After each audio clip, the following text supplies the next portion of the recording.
Morning, everybody. How you all? Morning, everybody. How you all doing? It is Saturday, the 21st of March. If you are living life like me, um, you are crying every time you go outside.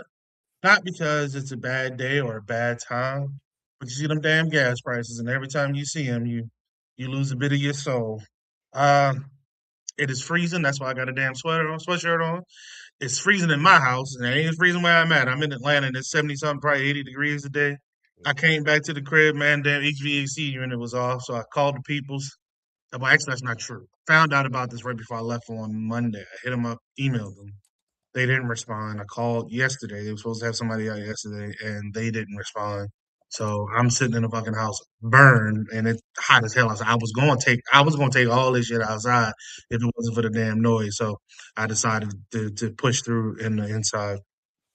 Uh, it is that time of year though where we are caught between the cold and the hot, and depending on where you are, you may be still experiencing snowstorms and other places like the hell's that? Like we ain't got that no more.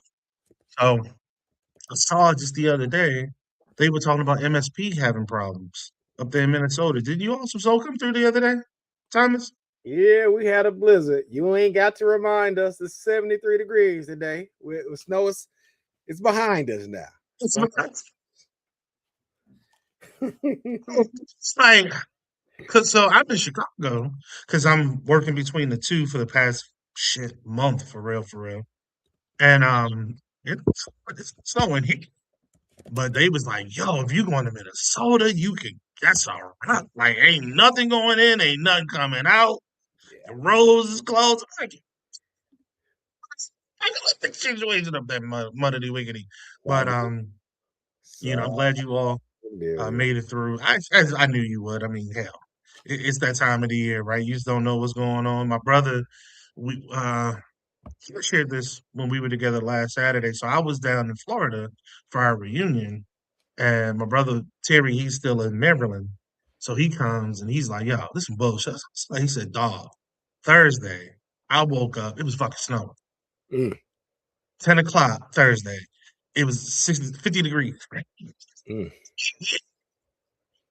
And like he was like, yo, I woke up, it was doom, it was gloom, snow was blinking. I mean, it was just doing like dog, like he said, B, I get to work 10 o'clock, 10, 11 o'clock, dog. I looked outside, sun was shining like a mofo. It got up there to 50 degrees. It was crazy. I was like, yo, that's Maryland sun shit. It snowed on Easter up that motherfucker quite a few times. You feel me? I oh, remember that crap because Easter, you decking out, you doing your white or your one of your pastel colors. And I remember specifically one year I was had the white suit on whole nine dog, and it was beautiful. First thing in the morning, around 10, 11 o'clock, it started freezing on. And it snowed for probably about 2 hours and then it just stopped. And it was still cool for the rest of the day, but it didn't snow anymore. And it didn't snow after that. It started to get warm right after that. So, Easter, depending on what year you're in, mm, Easter could be in April, hell, it could be in March or mhm, May, depending on what's going on. And it snowed Easter, whenever the hell Easter is or was, for real, for mm. real. So, nothing new to me nor for me. Yeah. Some special elections occurred this week. Uh, don't know how deep we're going to get into that. Uh, there's talk about funding DHS to include ICE. Hmm. So we'll hit that briefly. Obviously, the war in Iran is huge on everybody's lips and everybody's thoughts because it literally is driving the U.S. economy in ways that are driving most folks in the U.S. economy crazy. Hmm. The cost of the war, Too much. XF asked for way too much damn money. Talking about it costs to kill bad guys. What bad guys? What the fuck is these people doing? This is the thing that I don't understand. You, if you are of a certain age, Hmm. more than likely you've heard the saying, "Sticks and stones break my bones, words never hurt." Hmm. These cats can yell, scream, kick, cuss as much as they want. Death to America, death to America. If they ain't showing up at the door, we ain't got no problems. You Yeah. can talk as much as you want to talk. If you ain't coming up to stepping up in that ring, you trying to get this thing on. Keep talking, dog. I got other things to worry about. So we can request billions of dollars to fund this attack. It's not a war, it's an attack on Iran. But we can't talk about student debt cancellation. We can't talk about funding for our elderly, homeless, or veterans. Hmm. We can't talk about reparations. But we Hmm. can spend billions and billions of dollars on an attack on a country we didn't need to attack. You know what's what's so bad about that too is, and I'm feeling like reminiscent of what happened with the Iraq War when Yes. $100 million somehow, some way just went missing in the sands of Iraq, or 30 millions of dollars that was supposed to be just bolts, nuts, and nails, all of a sudden go missing. And it's all through these contractors, and we're dealing with a government which is high in special interest. And I feel like that's the part that the American people are not paying attention to. And I don't know if you saw this, what happened yesterday with the news with CBS, but they are getting rid of all the CBS radio, and they are firing all That's it. of the broadcasters or the journalists who were a part of CBS radio. And so media is changing right in front of our eyes in America. And a lot of people are depending on these social media platforms. I was telling you, what I saw, last night. They're saying that Elon Musk drove down the price of Twitter, and he's going to have to pay thousands, maybe up to 100,000 of stockholders $3 per day from the time he bought the company till now, based off of him trying to drive down the price with misinformation. So I'm listening to that. I'm like, oh, that's interesting. And right on the back end of that, they're saying that there's another lawsuit pending with Facebook or Meta, and saying that Meta is driving addiction to the American people based off of Facebook and Instagram. I mean, no, not Instagram, it's Facebook and YouTube, interestingly enough. And I bring that up to say, for a lot of people, that's where they feel like they're getting their media. That's where they feel like they're getting that range. And I tell you, man, as much as because I'm on the mediums, I'm on Facebook, I'm on YouTube, I'm not on X, but man, that TikTok, I think that's the most deadliest drug of all right now. And I think that TikTok is quietly pushing the millennials and some of the Gen Xers as well, mixed in there, because everybody think they're important. And If cool. and cool. If we don't have the media that we spent years complaining about, our generation, man, we hate the fucking media, but we spend years complaining about them. We never thought that worse could be around the corner Mm, and worse to mm. hear. So I say that to say, during times of war, you need journalism, independent journalism, that is reporting to you these things that Hexeth are asking for, what's really happening on the ground. Like, we are kind of like as a country, we are flying blind into this war.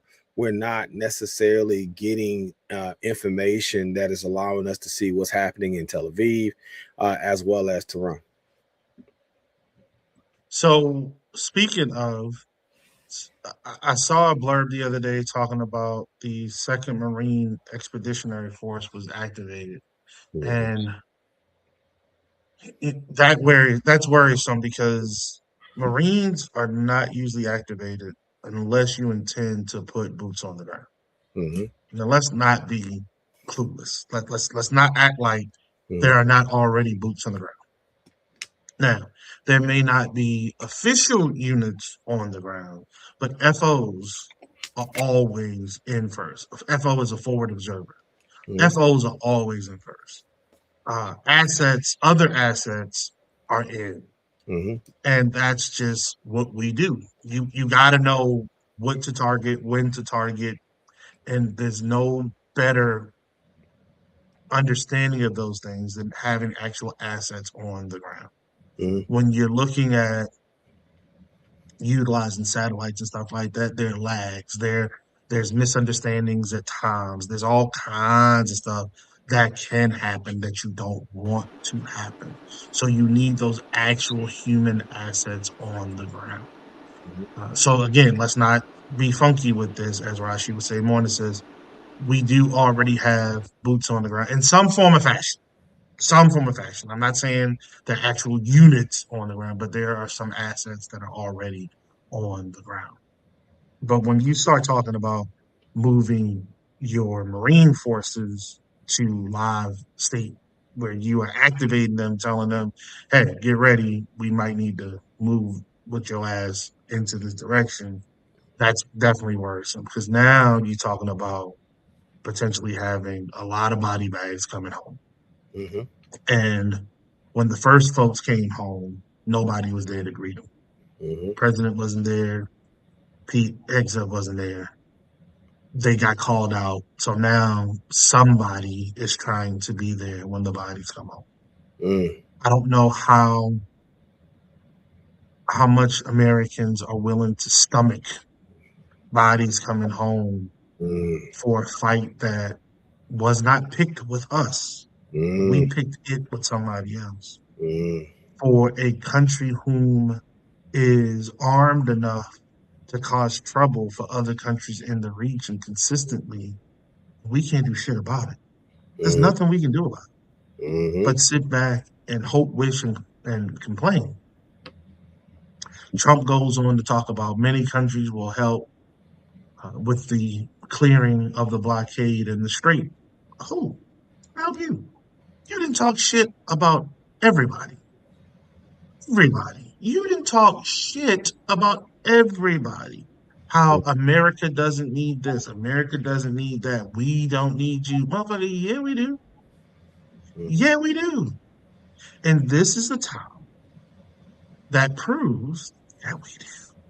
This is the time that proves if you understood what your jobs are, we wouldn't be here because you would have made sure we were insulated by They're our not. allies They're not dealing. instead of pushing them away.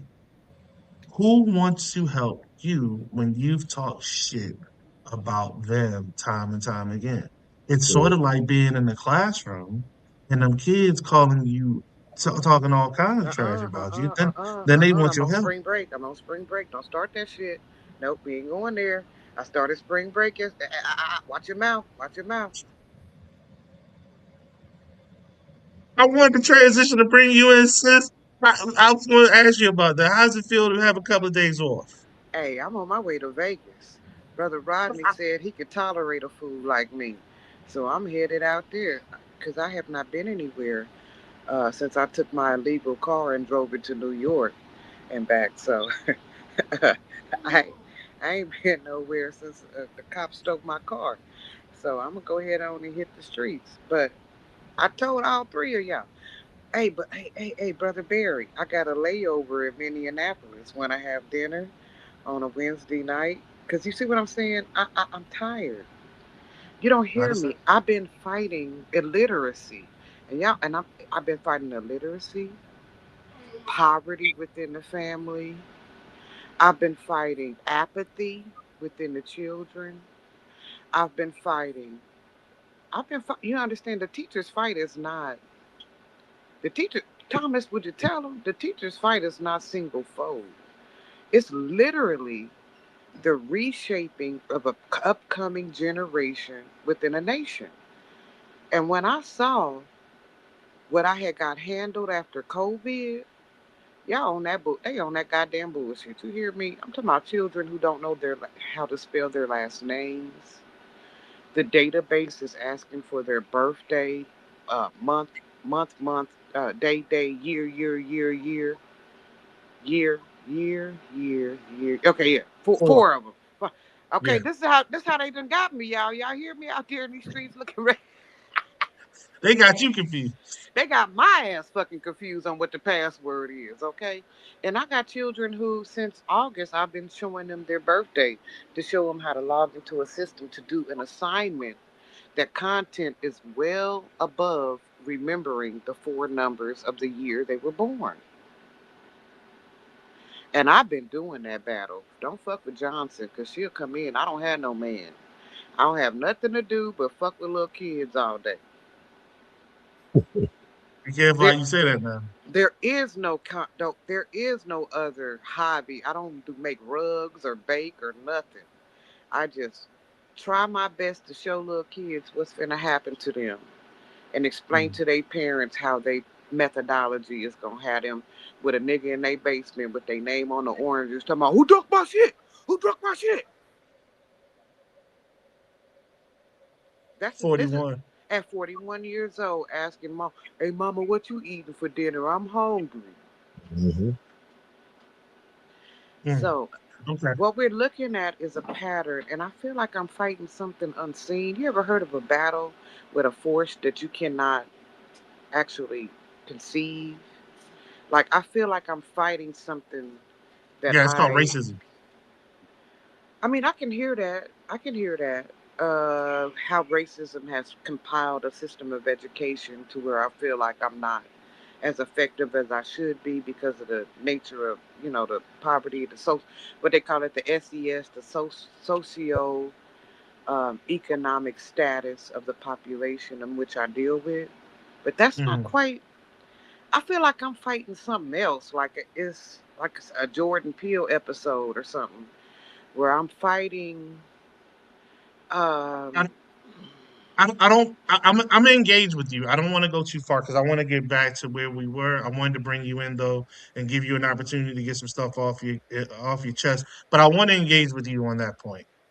You're fighting the loss of shame. That's what you're fighting. You're fighting the loss of the understanding that this life is bigger than me.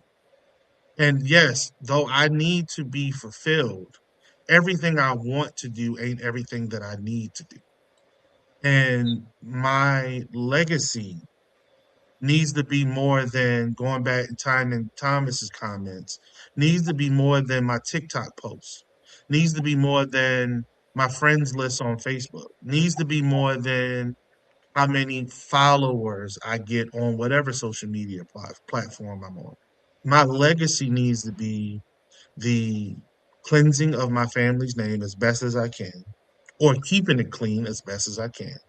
My legacy needs to be, if I have children, leaving them in a better position than I was left, so that they can then grab the torch and, travel with it forward to hopefully do the same thing for their children. Or if their children ain't fucking worthy, their children's children. Because we got to be clear on that. Sometimes you do your best to raise great kids, and they fuck ups. And you got to let them fuck ups be fucked up. But if they have children, you don't have to let their children suffer. You Now, dig? see, okay, So, I'm arguing with you on that. okay, You don't allow fuck ups long term fuck up time, and you certainly, that's like you said, do not allow them to pass on non-progressive, non-academic, non-harmonious behavior onto their children. You exactly. I agree intervene. with that part. You intervene. So guess whose job that is?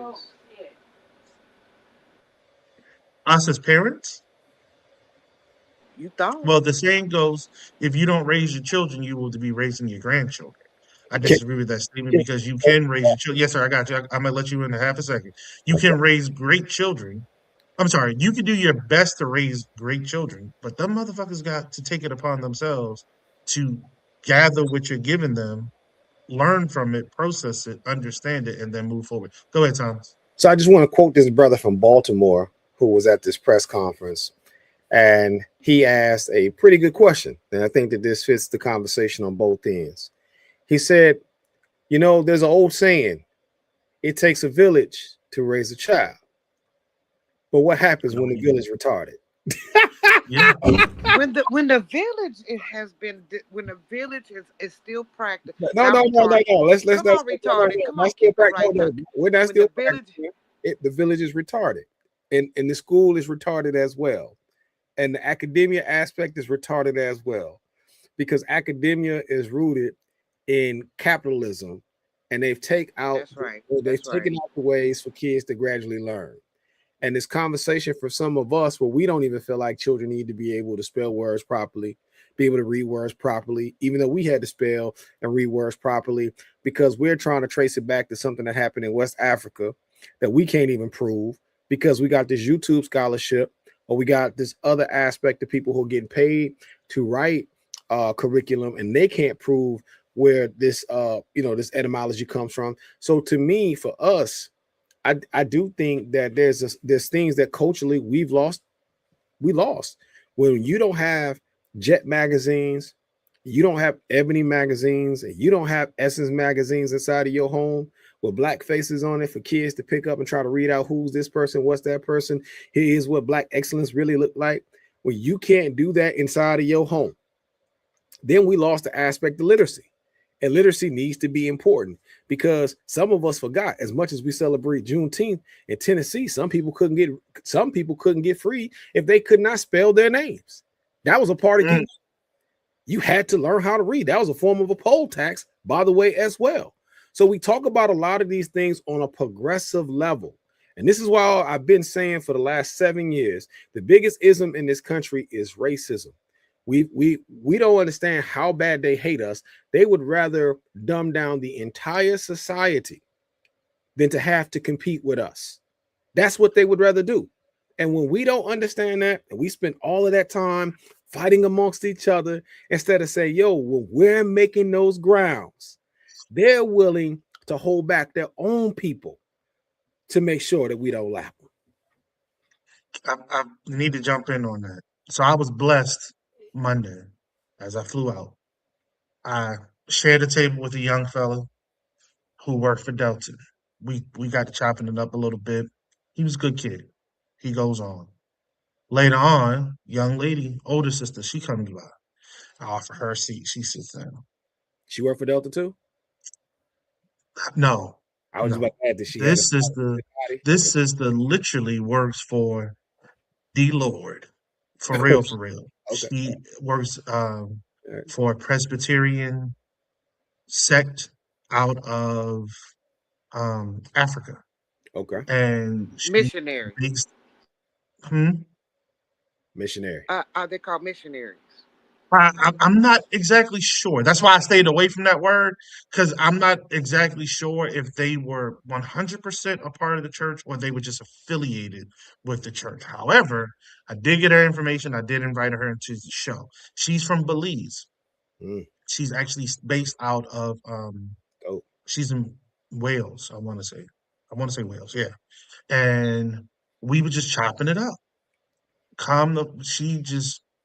She's just giving me gems, giving me gems, giving me gems. And one of those gems were what you just said, Thomas. One of those gems were white folk have to maintain racism because they understand if we are given an even playing field, we wipe them out. We wipe them out. Think about it. In sports, where the rules are the rules. Once we were allowed in, we wiped them out. There ain't no white running back you talking about nowadays. McCaffrey, the only one. How often his name get mentioned versus them other boys out there that's out there pounding that rock? Saquon Barkley, Derrick Henry, the brother that was in Detroit, ETN down there in Florida playing for I think he played for the Dolphins last year. That's who you talking about in government. Once we go, that's why so many black folks worked in the federal government because there was equal opportunity guarantees. And once you gave us equal opportunity guarantees, we killed your asses. We Mm, cleaned up, we wiped the floor with you. mm-hmm. That's why white folks have to maintain racism. This thing called racism can never go away in their mind. and in their eyes because they understand. In all our Once eyes, we we all agree, Brother Lee, we all agreeing. We all playing the game of No, Monopoly. no, no, no, no, no. We have agreed to all play. No, no. We all are not a. See that's part of the issue because I was watching this another streamer talk about patriarchy, and the sister was kind of shocked when the brother said, "Oh, we have to suffer under patriarchy too because it's white patriarchal rule." Yeah, you think that we as men somehow, some way can usurp the fact that white folks are not going to let us have full access? We've never had full access. That goes back to the plantation. Yeah, you could have us watch over. Yeah. Oh, McCaffrey's mentioned quite often, but what Lee is saying, when things are even, McCaffrey does not stand up to the pounding. And I want to point that out when things are even, because that's never talked about like it is with other black running backs who are often injured. And black folks in that regard, Rashi, because sports media has turned into black folks being whitewashed mentality wise too. We don't criticize white athletes as much as we criticize fellow black athletes. But I wanted to point out what the brother was saying real quick about patriarchy. It's white male patriarchal rule, but that is still a little rulership compared to racism. The idea that we are fighting and competing, if black folks just decided for one moment to put our differences aside, we have to learn how to put our differences aside so that we can come together and have something, we would exceed. It's almost like we have this, it's like this invisible block, Lee, where, man, you ever seen it where you say, man, look, could you imagine what Shaq and Kobe could have did if they could have just worked it Mm. out? Man, could you imagine what it would have been like if Malcolm and Martin would have came together? It's always this what ifs amongst the best of us, as if we can never figure it out. And I'm telling you why. Because it does, if we ever figured it out, this would be over. And that is the main thing that we have to understand. And this president and his cronies, these are as white supremacists as you can get. If you didn't see that picture that they had on MLK Boulevard with the plantation owner in the back that they placed there, a statue, in a park that's dedicated for MLK, this is what the Trump administration has done. If we're not really paying attention, which I can tell you, many black people in this country is not paying attention to what this administration is doing. Many folks aren't. Many black people, this is Women's Month, and we haven't really said we next week we probably should do something about black women. That's a suggestion. I was coming through with Wangari Maathai, but she's not American, so I'm gonna try to couple her with somebody of black African American descent. But what happened with Sister Crockett, we can't allow that to keep getting swept up under the rug. It, Mm. True that. True that. when True it's that. True black that. challenge the status quo, and somebody's using APEC as the measure. I got some Mali folk here, and let me say this to y'all because we family. I can share this with you. Most people in Minnesota don't know, but the guy that's running with Sister Nakima, that's a part of this whole piece about challenging Target and also the situation with ICE. He started an entire pack called, it was an anti-Kamala Harris pack. I bring that up to say, how is it possible you're mad at Trump and deportation when you created an entire political pack to go against Kamala Harris? And then how are you able to challenge a Nina Turner or even a Tamika Mowry when you and your community created an entire pack that got us here with this president that we're under at this point? We as black people challenge each other for our mistakes, but our allies that we pull up to the table, whether they are black, whether they are white or other ethnicities or other tribes in the black plethora across the diaspora, we are not holding people to the same standard that we're holding each other, because we'll challenge Jamal Bryant about the fast or whatever he did last week, but there is no challenge to Jelani about the idea that he created a whole entire pack for his community to vote against Kamala Harris, but then want our sympathy and our empathy when Donald Trump starts saying that he wants to deport Somalis or he's saying that Somalis are trash. Well, brother, y'all supported him. And we ended up losing a black woman from being president of the United States. So we ended up in Texas losing someone like Jasmine Crockett. We can't keep sacrificing our people here, y'all, to make other people feel more comfortable. We have to call that out. And we can't have people just sitting amongst us after they become traitorous to us. And then we sit out and we point fingers at our own folk inside of our own tribe. I got to point that out because that has not been said nationally. That has not been said locally. That the same guy that's standing next to them when they're calling out these people, he had an entire political pack in the 2024 campaign. He didn't say he was pro-Trump, y'all. He just said he was anti-Kamala. And then turn around and say black folks are the best. Well, if we're the best, why were you so anti-Kamala? It's You a know how it's politics is. he not anti-cop. It's a money tap. It's the same tap of money, Darren Wilson, and it's a hatred tap of money that you can get into. To just all you have to say is I don't like them, and there's some funds that rain down on you from Barashi, them hate-filled white folks that fund Barashi, anti but Barashi. so it's not, he It's don't have to hate her, but he just have to be anti hear what I'm saying. It's not even about him. It's about us allowing him to pull up the table without him having to answer for that pack, whether it's anti or whatever.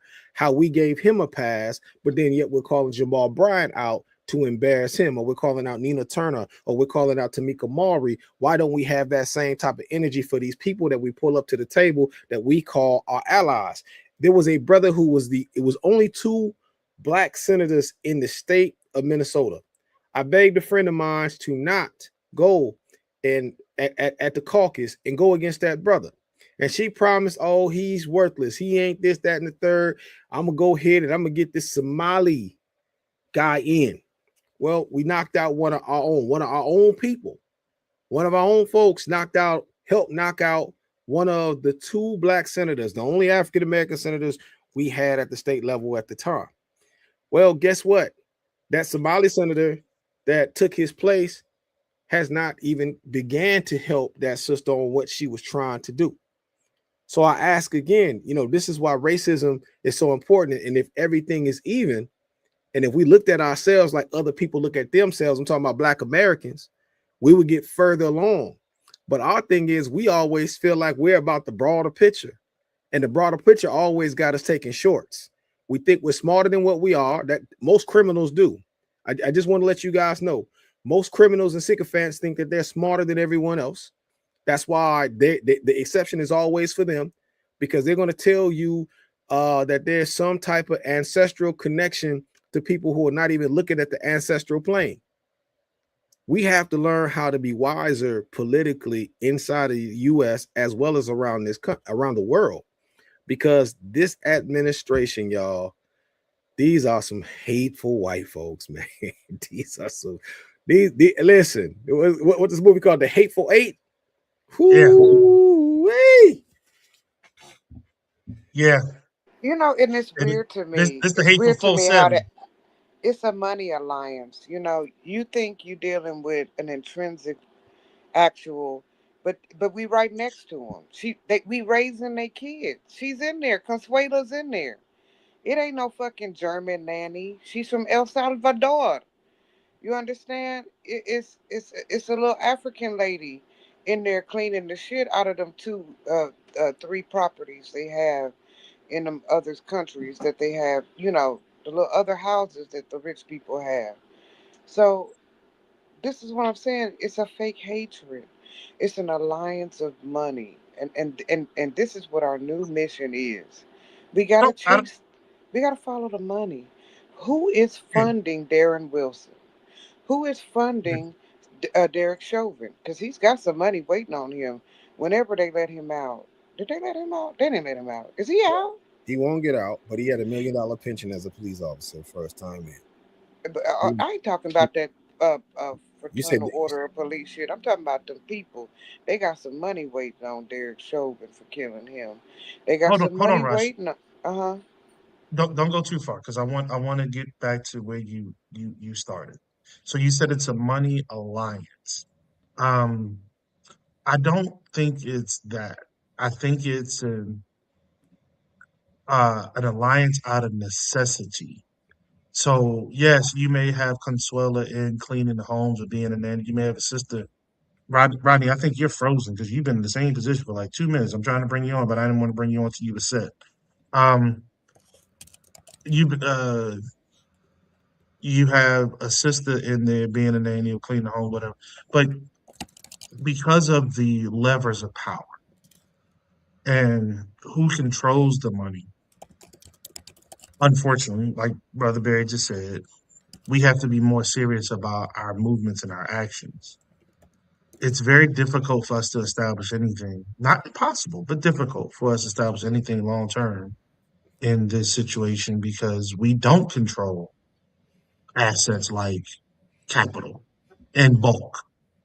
You know, we don't have easy access to capital or property in bulk. More often than not, we do have to ask somebody, be it with your money or literally asking them to buy something that you want, to establish something that you want. We don't control the power grid. So if we were to buy land, let's just say we bought land, we bought 250 acres of land. What the fuck you getting the water from, pal? Partner? Where you getting the power from, partner? We don't control any power plants. We don't control any water or any water distribution facility. We got to ask somebody for something. Unfortunately, we don't control anything like such. So it's an allegiance or an alignment based out of a necessity, not always because it's one out of agreement. You know, you got something I need. There's no other way for me to get it but through you in this moment, right? We could come up and develop stuff later on, but in this moment, if I'm trying to clear out this 100 acres, 250 acres of land, I need gas. Bruh, I don't know no brothers with no gas stations right now. And even if you have a gas station, I don't know no brothers with a gas refinery right now. And even if you have a gas refinery, I don't know no brothers that got ships, oil tankers that are moving at right now. And even if you have an oil tanker, I don't know no brothers that own insurance companies that would insure this oil tanker. And even if you had brothers with an insurance company that would insure the oil tanker, I don't know enough brothers that would actually be able to ferry that oil all the way from point A to point B. And even if you had enough brothers, you see where I'm going? If you break this thing down, eventually we have to ask somebody for some help. Now, the thing is, as DMX said, I saw this clip of him just the other day when he said, you know, you got to trust people to be who they are.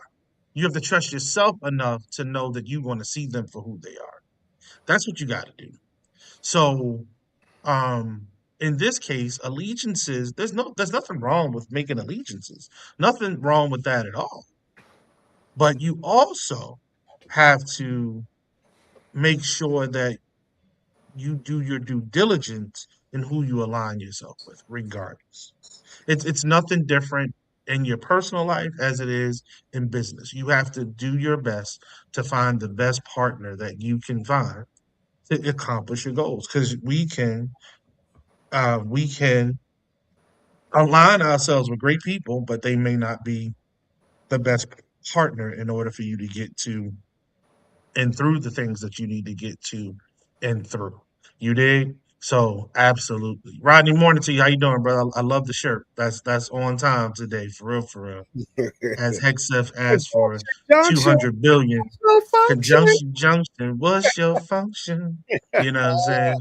Um, as Hexef asked for 200 billion to fight the war in Iran. I can throw some conjunctions out there. We ain't gonna do that because maybe some kid is watching the show. But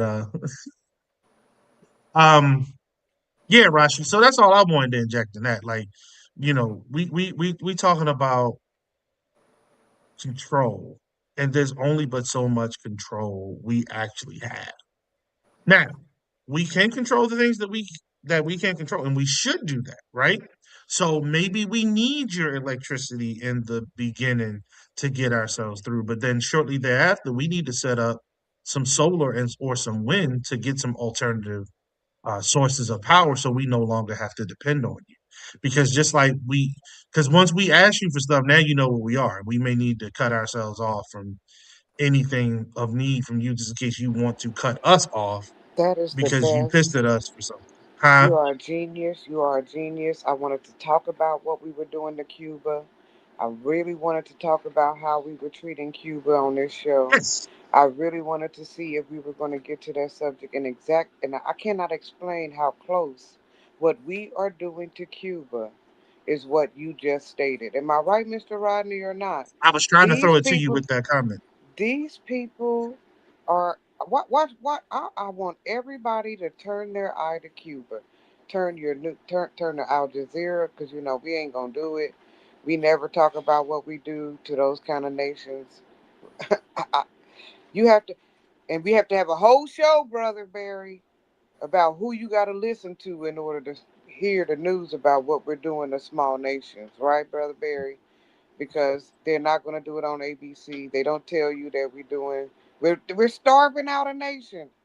We're starving a nation out. Oh my, no, not Africans per se, but yes, of course they're brown.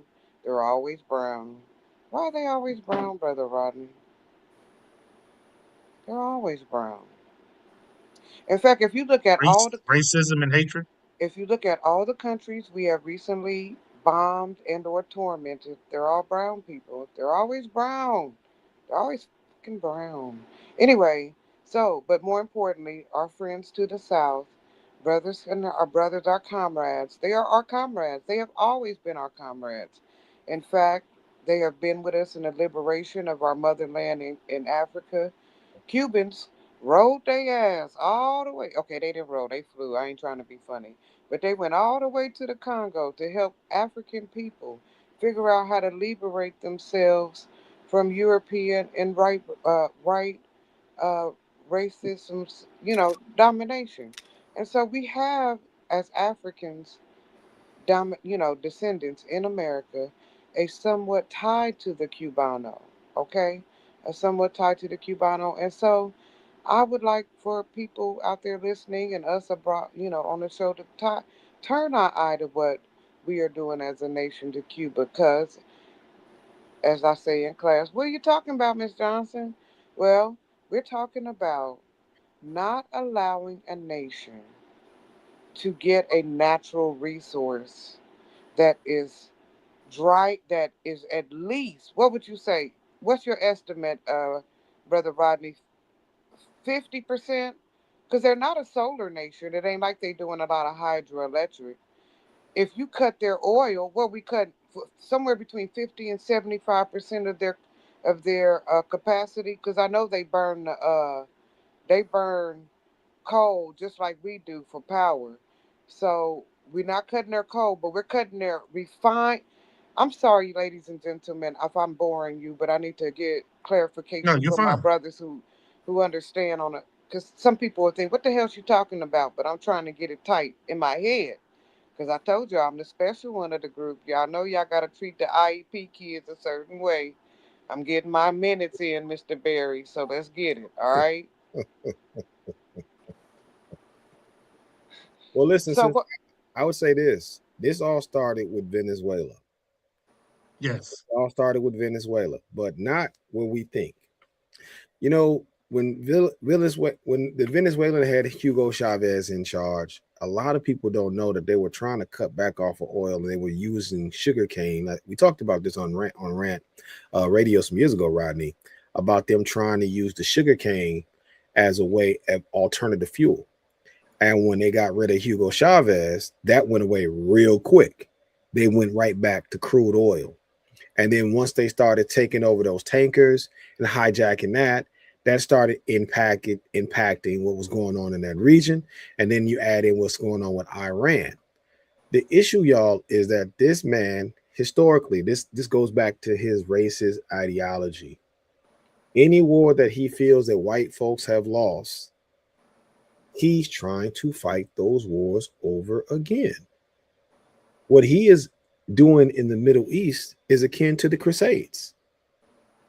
That's what that is. And Hmm. this goes back to like we talked about earlier. The biggest ism is racism. The capitalism is just used to fund racism. Racism is still the biggest ism.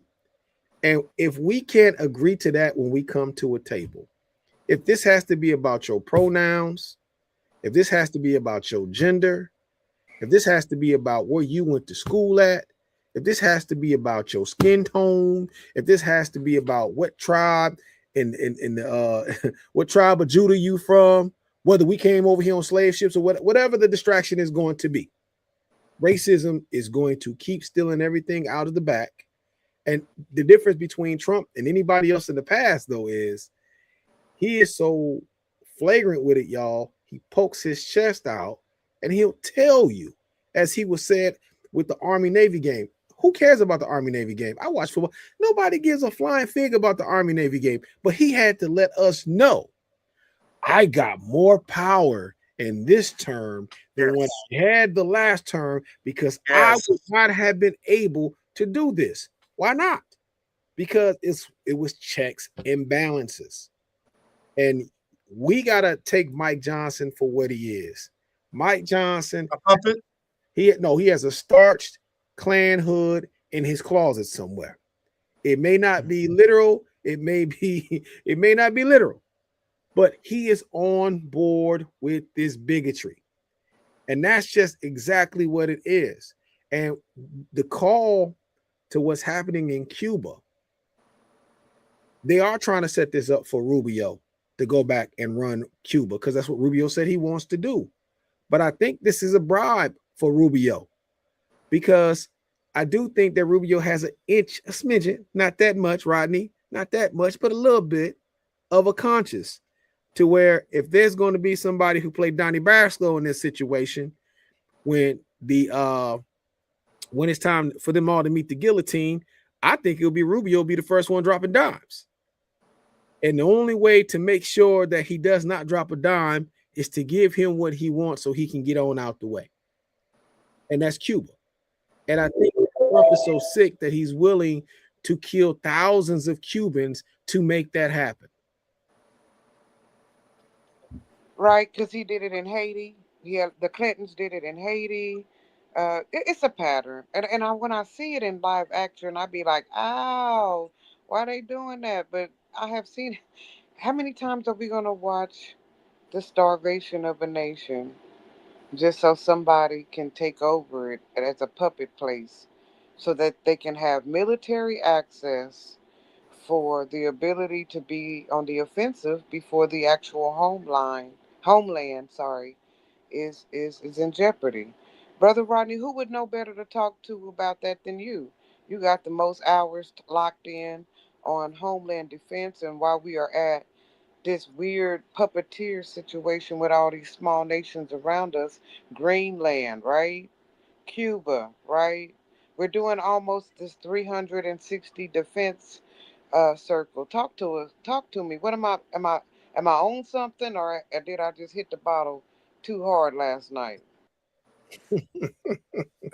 Good morning, everybody. Wasn't really much need for me to chime in because you all hitting them beach balls right out the park. I mean, this Thomas called it what it is: racism, white supremacy. If you remember the speech that 45 gave in Minnesota, he talked about his genes and compared his genes to the white Minnesotans because he assumed that they're all from Nordic countries. And he talked about their superior genes. He talked about his superior genes, and because he had superior genes, that demanded of him to rule over all of the other folks with inferior genes. So we know what we call that. He's basically a eugenicist, and eugenicists didn't mind killing off a whole bunch of black people and other people too, for that matter. So he's told us who he is in everything he is. That I think if you're what 12 or 13, that's old enough. He has told us who he is in almost every aspect. And don't forget, they did write a book right before the election that laid out everything that, well, just about everything that they're going to do. But let's keep in mind, and this is real, there is no dictator in the history of dictators that did not expand their borders when they had the means to do so.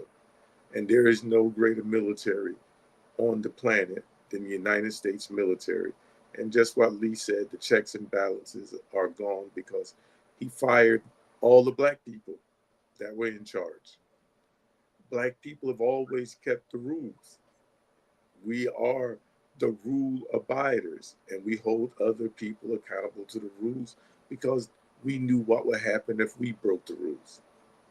So here we are in this place where you had a bunch of white people vote for somebody who tried to overthrow their government that runs roughshod over the Constitution that they said that they love and that they're patriots of, and all of it was a lie. So not only is he everything that Brother Barry said that he is, but he is the father of lies. So would we expect him to do anything other than the horrible things that he said he was going to do at his inauguration when he said that there was going to be carnage in the streets? He's the one who brought the carnage. And you all might remember we had the conversation on this show when we said if he gets elected, not only would there be blood in the streets, but the world would be on fire. Well, if you look at what's going on in the Middle East, the world is looks like it's on fire. If you look at the amount of deaths in Minnesota and all the deaths that we don't even know about yet in the concentration camps, looks like the world is on fire to me. Looks like there's blood running in the streets of America. After all, he and Leaky Pete, your mama call you trash Hepsef, did say that they were declaring war on American cities. Looks like war is going on in American cities.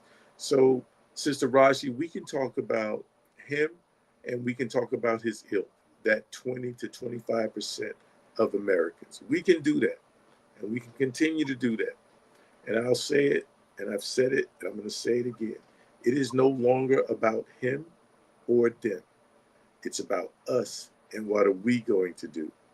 Because Right. remember, only 5% of Americans own slaves, but they held up the Constitutional Congress and they forced their will because others allowed them to do so. The And more majority of importantly, people don't Brother support him. Rodney, they Yes, established a foundation of money that embedded, into this nation that they still, kind of pulling the interest off of. That honestly, that slave money is the United States money. But what I was trying to speak to earlier was this feeling that we were getting ready for an embarkment, maybe somebody coming in. And so we are looking to acquire land or to control land around us that could perhaps ensure us a little safety. And so when I saw Cuba to the south and Greenland to the north, and you understand, and how we were kind of moving, I was wondering if you felt with your military understanding or Yuli, if we were gearing up for some, per more than usual for some acquisition of land that will help us from being safe for something that might be the backlash, even the consequences for some of our military behavior abroad with all these nations that we're intervening in. We don't need it. We don't need it. And both of those pieces, st- strategically, Greenland, yes, but not no. not really, because there's ways for you to get around Greenland. So if you want to launch a strike or forces, you wouldn't have to go past that, Launch them on nor would who? you have to go past Cuba. I mean, Launch them on Cuba's, who? huh? Launch them on who? No, no, no.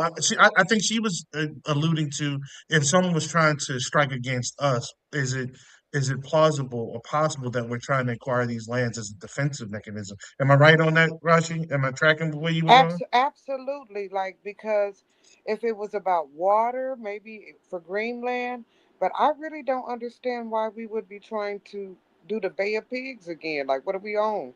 So I don't. It's So straight hate. But Straight hate. it's about his hate. And the other Yeah, part of it too is like, who we're talking about the Russians. You know, the Russians own them. We're talking about they're paper tigers. The like, Israelis. I mean, are we? Were you saying this Cold War and Bay of Pigs time again? No, no, that's not what I'm saying. No, What I'm saying to you is the Russians own them, and the Israelis own the other half. So the Israelis, we can say the Russians are paper tigers, but if they own our military and then we're doing what they want them to do, then they're not paper tigers. You can say what you want to say about the Israelis, but if the Israelis can get us to bomb Iran, then the Israelis are doing a thing and they own him. And they own him because he's a sycophant. And this sycophant owns Americans because Americans are on this sanctimonious, everybody think they're more important than what the F they are type time. And he represents that. He's an egotistical idiot. And it's so crazy that we went from President Obama. This just shows you how backwards racism is in this country.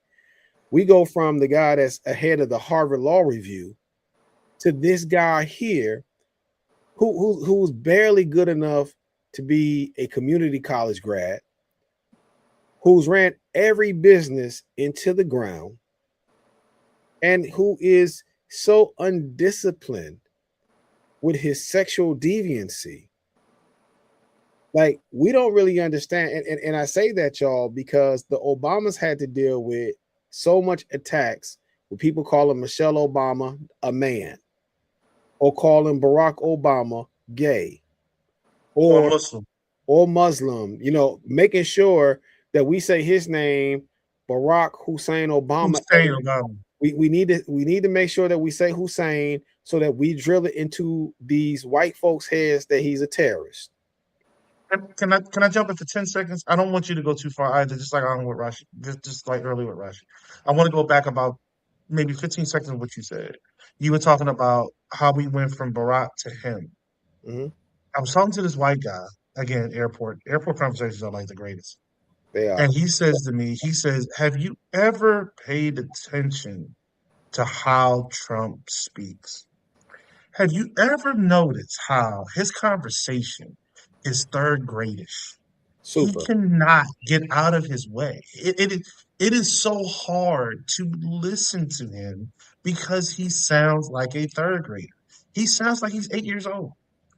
And I was like, I'm laughing. I didn't say a word. The guy just kept going. You know what I'm saying? So I agree with you, Thomas. That's all I wanted to put in there. Just But but please but but, but continue that to just cook. but that shows you how backwards we are as a country, right? We leave this elegant black man, and the hate for him is so much because of his skin, not because of his policies. And let me say this: I don't agree with the attacking of Libya from the Obama administration. I don't agree with that. I don't agree with his speech at I want to say at Morehouse when he was talking to the black young black men. I don't agree with that. But I will say that he is probably the most intellectual president that we've had in my lifetime. And on top of that, to go from him to Trump, and to even put Trump anywhere on the same level as him, shows you how racism is the biggest ism in this country. The only thing that Trump has that equates to Obama is his hate for Obama for being black. And I say that America would rather these white folks, and Rodney, you've done with this than I have in your lifetime, but they would rather let this country burn. A certain percentage of this country would let it burn before they allow the rest of the country to progress. And the only reason why the rest of the country has not woken up yet is because people are so self-centered and selfish. It's almost like the dodo bird. People, the collective public, we're going to just bury our heads down in sand and allow the poachers to chop our heads off, because that's This is all not. it's. This is not no unsubstantiated fear. Back in the day, there was this news junket. and they were talking about something called the Moynihan Report. Brother Rodney, do you remember the Moynihan Report? Have a copy The of it.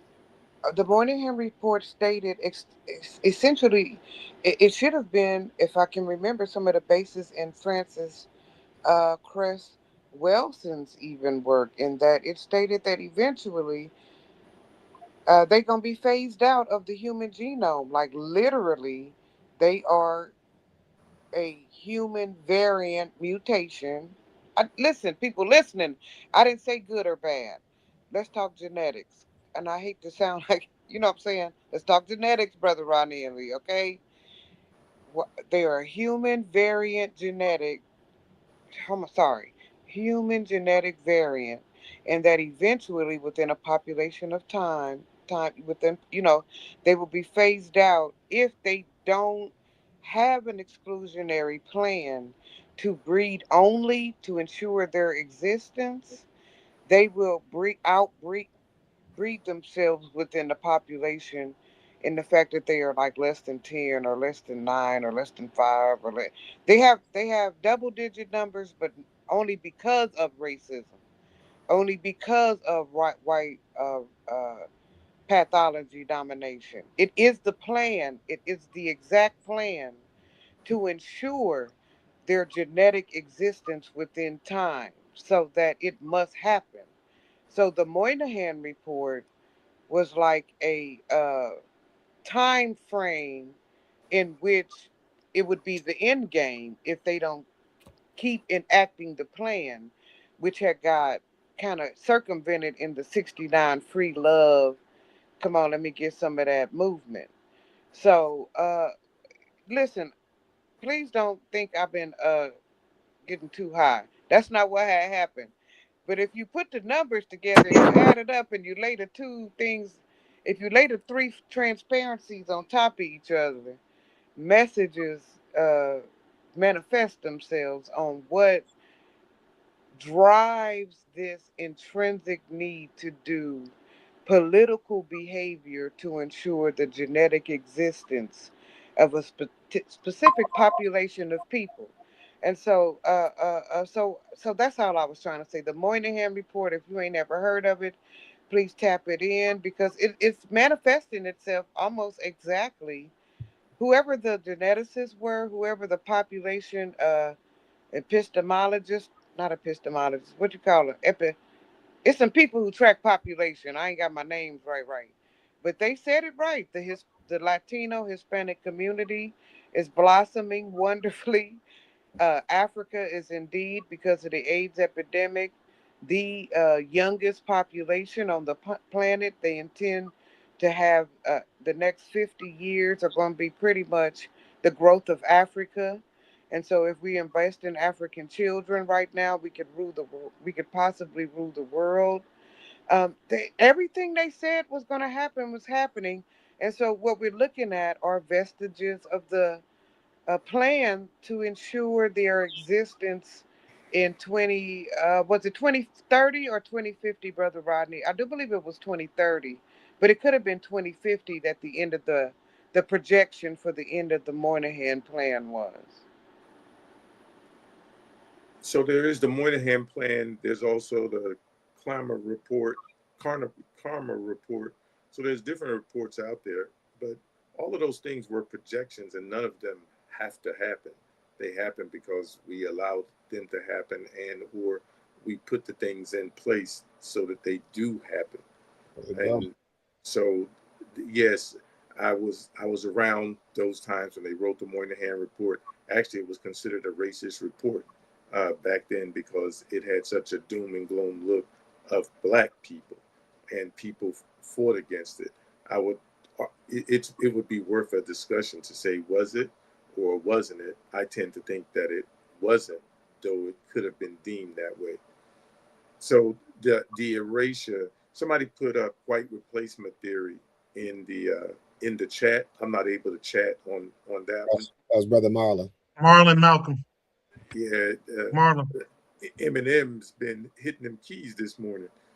But white replacement theory has always been everything that everything else has been. It's a lie. or it's a projection, sometimes deflection on them, because it's always been about getting rid of black people, getting rid of us by any means necessary. And that's still the case. And we keep talking brown. It's not brown, it's black. It just happened to be taking a long way around to get to us. But ultimately, it is about us. And we need to be focused on they are coming for us. And they have a final solution for us, similar to the Nazis' final solution for the Jews. And remember, there were black people in that too. And they did a bang up job on black people from Africa as well. So Gypsy. this is not new to them. They just happen to be in the position of power, and that they got have someone crazy enough to use that power to bring about their goals. If you haven't watched The Manchurian Candidate, going back to what Brother Barry was saying, re- read or watch. For those who don't like to read, watch The Manchurian Candidate. The only difference is it's the St. Petersburg candidate. This is Russia is the one that's making it big out of this.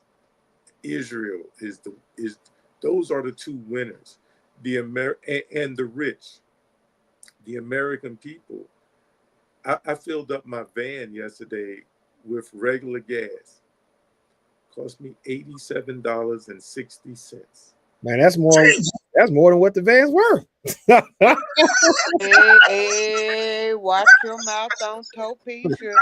Don't you get to running your mouth on Topecia, you hear? Hey, Get hey, your mouth off Topecia. it took me and bought me yesterday to that 98 That's it, degrees. right? Topecia might have to pick me up from the So airport. hold on, hold Watch your on, mouth. hold on. Watch your We mouth. we gotta clear that up. We gotta clear that up. We gotta clear that up.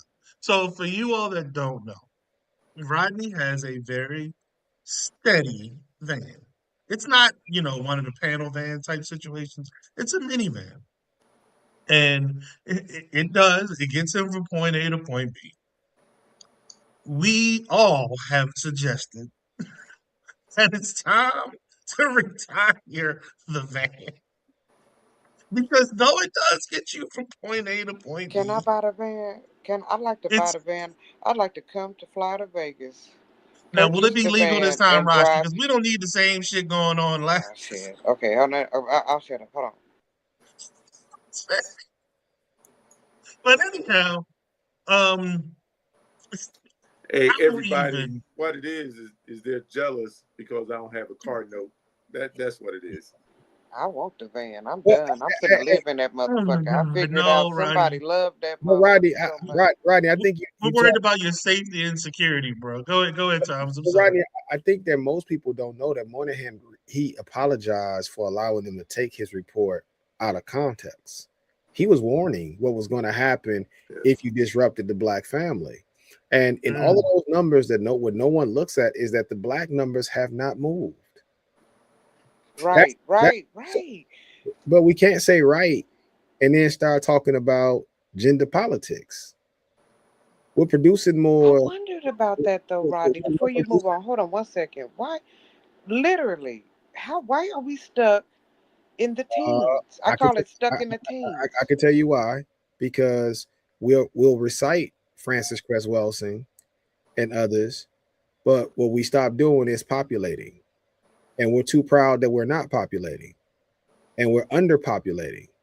If this is about breeding people out or bleeding people out, and you're not even breeding, and now that kids who are in college now who are black are having less sex than they were when we were having kids, then where do you see your future? Meanwhile, and there's a lot of documentaries out here about what do they call that fertility documentaries on Netflix, and they all go back to white folks trying to overpopulate, or certain white men trying to overpopulate blonde hair, blue-eyed children, whether it's in the United States, or we had one that was doing them over in New Zealand, who then went to Asia, who then went to Africa, and he has maybe over 100,000 children worldwide just by going to fertility clinics and shooting in the cup. And I'm telling you, we have dropped the You didn't ball. get paid for that? He got paid for it. As a matter of fact, you, Lee, could go to Japan and they will pay you $90,000 to go shoot in the cup per year. Or you can pay another lady twenty You thousand dollars to boo boo on her chest. I'm No, sorry. no, Goodbye. Go no, ahead. no, no. But this is more because you said Japan, in, 90, 90? in They Japan, know they trying to because in they don't want Japan, to have. Okay, here's the thing. Tell them Rodney that she gonna have a two-headed baby. It's a genetics issue. no, When no, we no, bombed them, them babies came out with three no. arms. Come on. The Japanese are great at re-engineering things. And if the Japanese understand that black folks have stronger genetics, some black folks don't tend to understand about themselves. They're saying we'll bet on black if you won't bet on black, and we'll pay you to come help populate us because we feel like your genes are strong enough. And hey, by the way, it allows us to get entry where to where the most of the resources are at because their rival, China, is doing this right now, where 1/3 of the babies inside of Liberia and surrounding countries are part Chinese. See, this is the idea of around the diaspora when John Henry Clark was saying that we have to be more mature when it comes to politics. And we have to understand that there's a lot of importance to this thing that we call melanin. And we just haven't been, and it's politics. I know Rodney had told me this from day one, relationships are politics. And if we don't understand that we're not repopulating, we're not talking our children into repopulating, we are not helping those who are poor amongst us, who are deciding to repopulate, to make sure they got food, clothes, and shelter, because at least they're doing part of the battle. Because when we get old, we're going to need somebody who's going to be able to take care of us. If we're not producing those folks, and if Say you that think again. AI is going to do it for you, and your children are not, I got 3 grown kids. One's 28. I'm sitting there talking to Will. She got a 28-year-old, and we're like, yo, we don't even know if we're gonna have grandkids. You got to understand that question that's being brought about, and people are pounding on their chest. Listen, you boy, hey, listen, if you want, if you want to know what this is about, race has always been about genetics. Them either controlling how Come we on are now. breeding Come on now. or deleting who is breeding. That has always been the thing. And so our numbers, as Brother Rodney's pointing out, we don't need to worry about the brown folks. What we need to do is get into competitive banter and try to figure out how we can create more healthier ways to produce more children so that we can compete and have more children. We almost need, outside of Trump, we got to get Trump and these guys out of there. But after that, man, Brother Rodney, I don't know about you, but we need a love revolution. And I don't mean love as in peace love. I mean love in the bedroom. We need some more people to shoot up some clubs. See, but So we had already started a campaign, remember, against teenage pregnancy and all that other shit. we We could, went baby, but No, we didn't start that campaign. babies but was but having but babies. Rashi, but think about it. That comes on the heel of what? The Moynihan report. And that's why he apologized for the report. That's why he apologized for it. So what we have to do is take it and we have to, he said, white folks, man, LeBron's still dunking at 41 years old. Facts. But we have to really re-engineer this piece. And what I fear watching this administration, and they're talking about, I think Rodney was the one who brought up where he talked about his genetics being more superior. They're not, he's not saying this, y'all, in private rooms. He's saying this publicly. They are saying this publicly. And the fact that it does not have more of an outrage from the collective. We're more concerned about Diddy and baby oil. We're more concerned about who won the Oscars. The fact of the matter is we should be trying to figure out how can we gain and sustain power. We need it like, Lotto and her baby daddy, yeah, 21 Savage. like all of that stuff is just a brain drain. But if we didn't have this social, I'll tell y'all, if we didn't have these platforms, and I brought it up earlier today about how Facebook is being sued for it being class action lawsuits for its addiction aspect of it. I wonder how many of us are going to participate in this class action lawsuit, because that's part of the biggest brain drain. That's Here's the thing, Rashi. The anti-teen pregnancy could not do the damage to black reproduction that social media has done. It is literally turning Mm, That's black a people. bar. It's mm, literally telling mm, it's mm. turning That's a black bar. person asexual. Black folks don't need to have sex because they're running to the internet to get the stimulation they need. And when you get off that, you can hop on some porn to finish it off, and then you go to bed. You're not having any interaction with other people, and social media is doing a way better job than any of those reports, Sister Rashi, you can name. Born better than drinking. That's all I got to say. Uh, Rodney, Rodney, like, don't come to me after you said some crap. But do you see that correlation between the addiction to social media and the loss of the love connection, as Brother Barry just mentioned? I would say it's a continuation. It is definitely not the origin, because porn itself has been detrimental. It's kind of odd to say it, but porn itself has been detrimental to reproduction. But Mhm. this is actually a global thing, though, because the reason why the issue is, and I'm glad Brother Barry brought up Japan, is because the people in Japan are not doing the horizontal hustle anymore. Now, I mean, there's still some doing it, but there is a major decline in people having what used to be called making bacon. It's just they're not doing it. They're not interacting with each other. Look at the role of Bob's that they play in American society today. I don't need a man.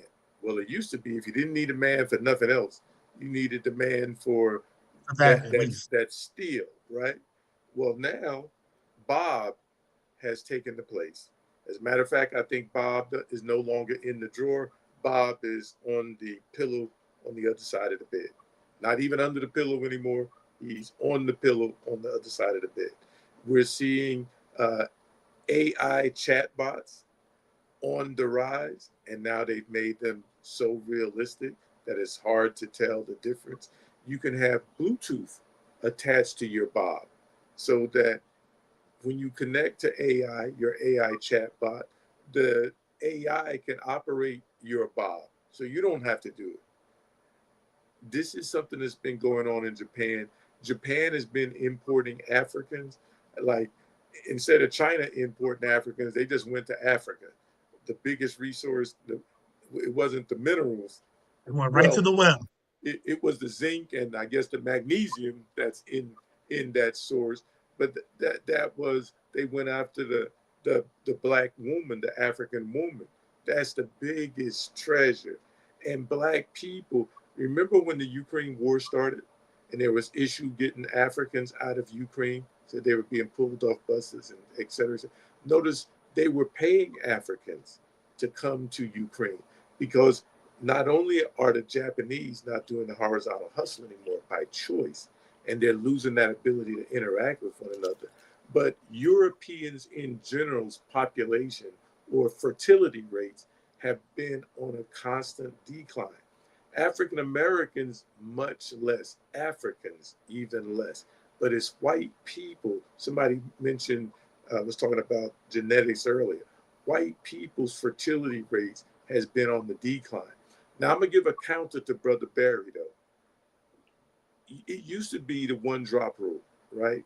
Mhm. So now that Japanese are importing Africans to procreate with, Ukraine, even Russia, but really Europe is importing Africans who are going, and the Asians are going directly to Africa.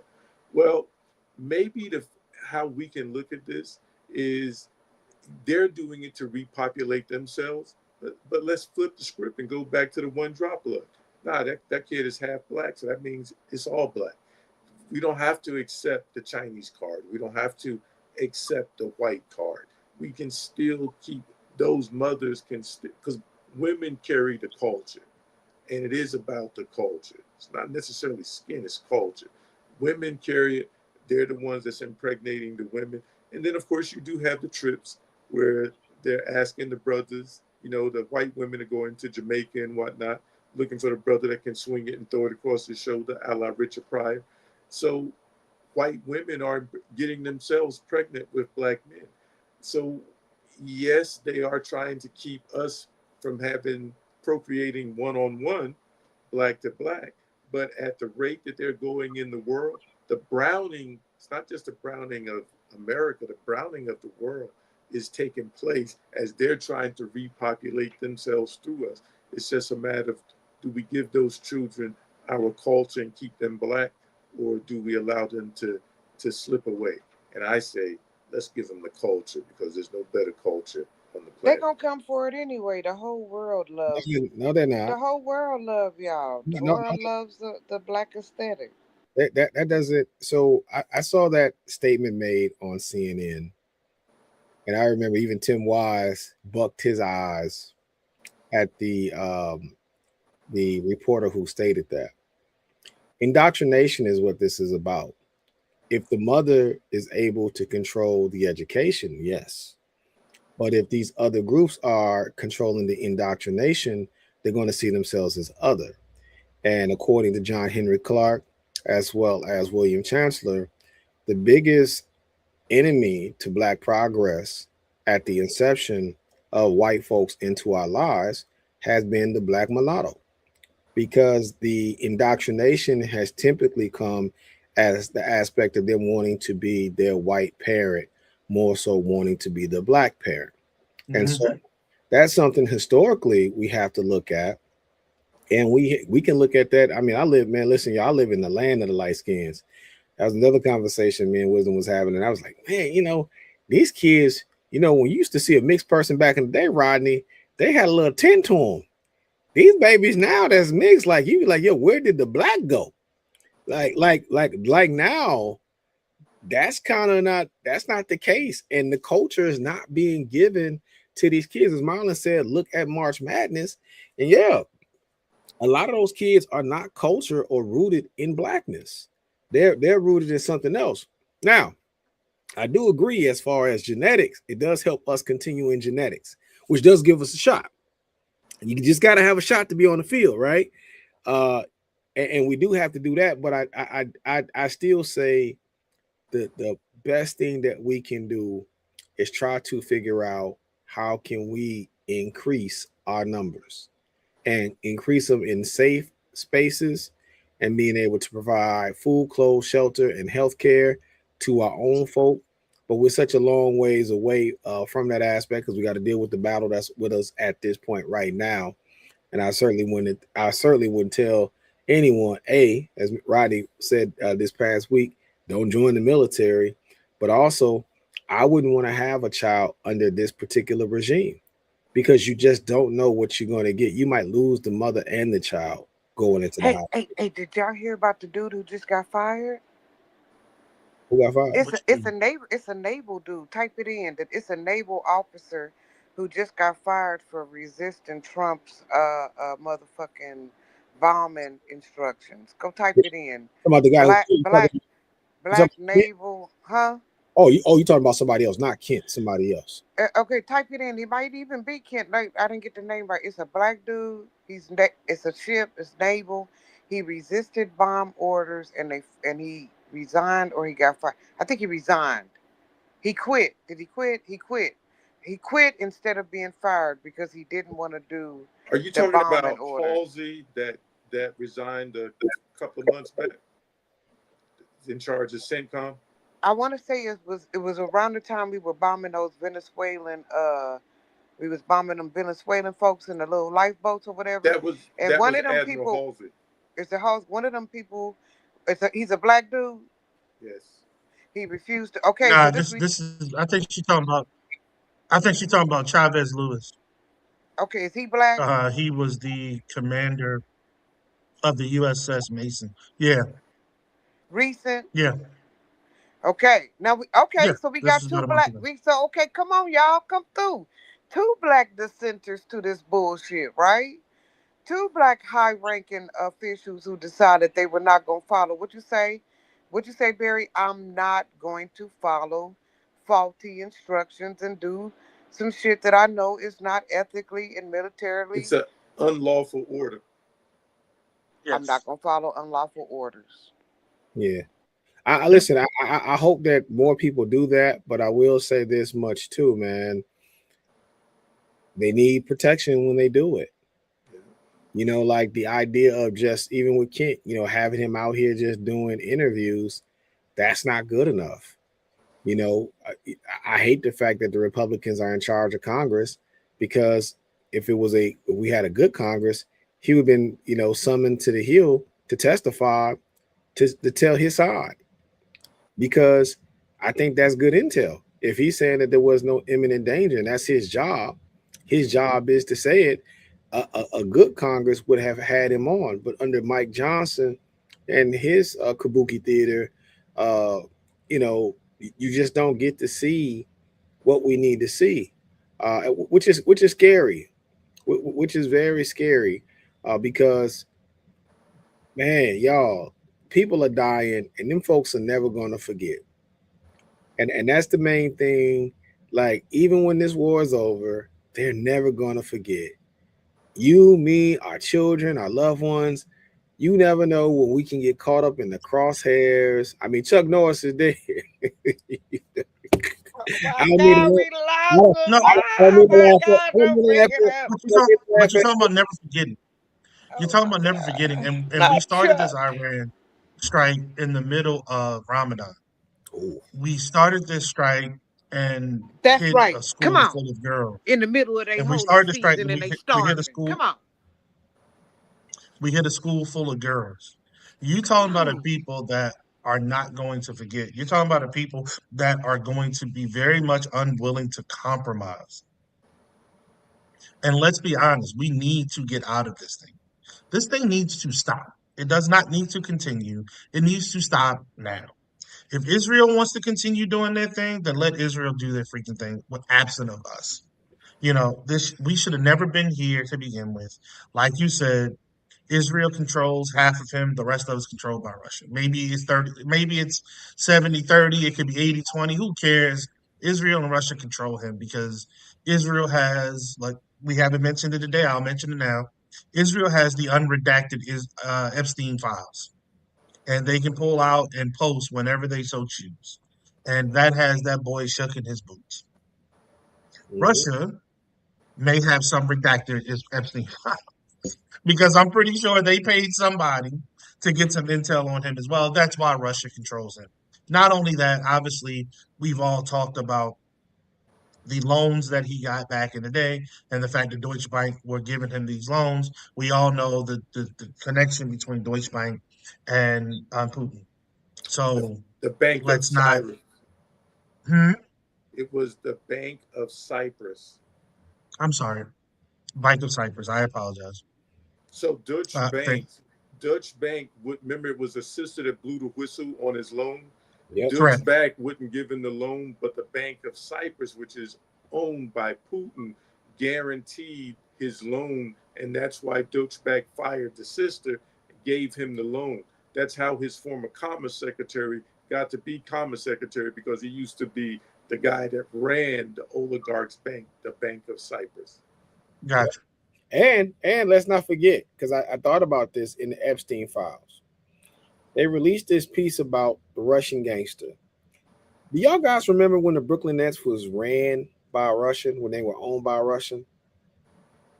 I think that's when they bought Barclays, right? When they started Barclays. And they said that And this Jay Z was a part, the minority owner, right? is Correct. all a part of the Epstein files. How they used it, and how that Russian gangster was also the person who backed Trump when he wanted to buy that property inside of Florida. That same guy, you never hear about who owns the Brooklyn Nets anymore. That guy does not own the Brooklyn Nets anymore.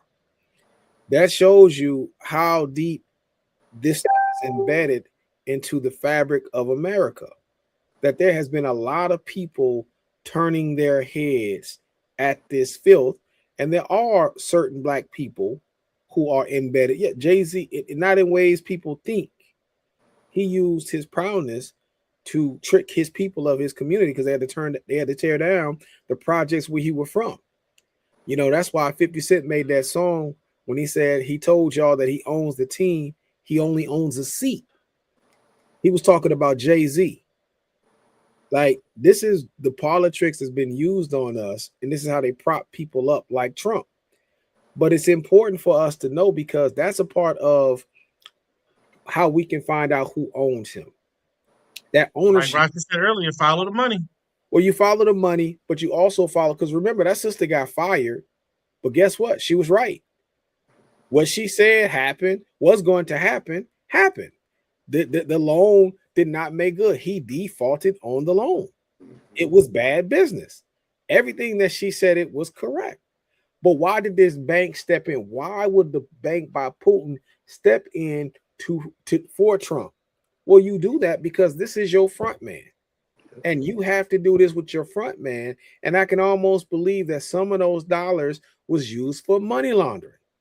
And it could be money laundering of a lot of things. And here's something that a lot of people stop talking about.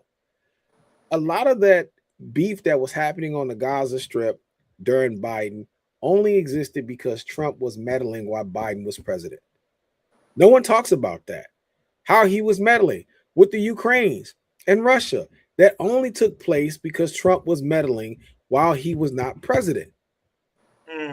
That's what happened. He was meddling. He was telling the Congress and sending messages to the Congress of what they should do or what they should not do.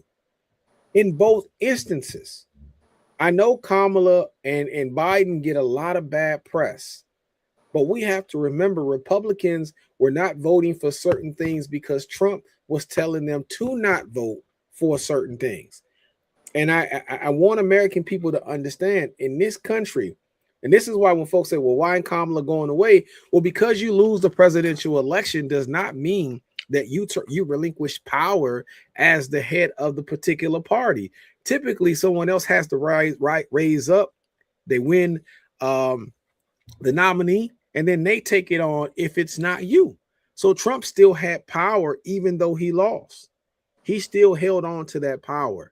I want people to understand that because all of these things are what's impacting this country now, whether it's the war, whether it's the oil prices, and all of these things. And just think about how he allowed Russia. He took the sanctions away from Russia to do what? Make money, right?